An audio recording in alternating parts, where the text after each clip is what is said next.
From his days growing up in New Orleans to winning Super Bowls, Peyton Manning has accumulated trophies, shattered records, and touched lives like few others in sports. Considered one of the greatest players in NFL history, Peyton's presence off the field is unmistakable, with numerous roles on television and his behind-the-scenes generosity in helping those in need. I've been very honored to have been a part of the Indianapolis community. Living there for 14 years, still very involved in the community, especially the work with the Children's Hospital. As the middle son of New Orleans Saints quarterback Archie Manning and wife Olivia, Peyton was born into the game. He would team up with older brother Cooper through high school. Little brother Eli would follow in Peyton's footsteps. New Orleans was a great place to grow up. I really enjoyed my friends there, enjoyed the New Orleans culture. In high school, Peyton and Cooper were stars at Isidore Newman School. They planned to play in college, but Cooper had to give up football due to a spinal condition. Peyton paid tribute by wearing Cooper's number 18 during his entire NFL career. In college, Peyton broke records as the University of Tennessee's all-time leading passer. When I got to school there, they were very welcoming to me, embraced me, and kind of adopted me as one of their own. So just really cherished my time there in Tennessee. In 1998, he was the #1 pick in the NFL draft. The Indianapolis Colts select quarterback Peyton Manning. He spent 14 seasons with the Indianapolis Colts, leading them to 8 division titles, 2 AFC championships, and the Super Bowl following the 2006 season. It's hard to describe what that feeling was like. We had this incredible win in the AFC championship against New England at home. Then we go down, we win the Super Bowl, and to be able to come back and once again celebrate with your fans. It was just one of those magical runs. We all were united, and I think obviously Peyton was instrumental in keeping us all together. I think for all of eternity, people will know who Peyton Manning is and the era that he played and how that kind of shifted not only the team, but this town to kind of a football town. It's a bond that you have with your teammates and coaches on that team, but also a bond that you have with the fans and the Indianapolis and Indiana community that'll never be taken away.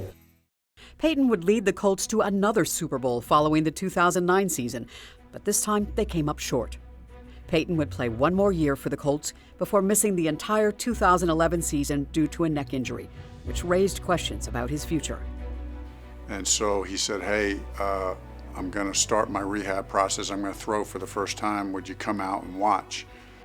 Frank Reich was working as an assistant for the Colts as Peyton made his recovery.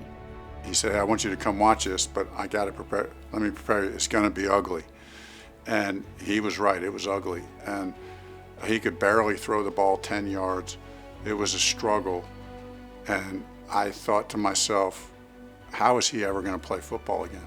The following season, Peyton was released by the Colts and signed with Denver, where he would lead the Broncos to a Super Bowl title in February of 2016.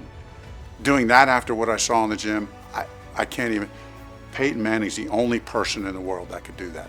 Most people had written him off, but I knew he wasn't done. He wasn't going to be satisfied with one ring, and he went out and got it.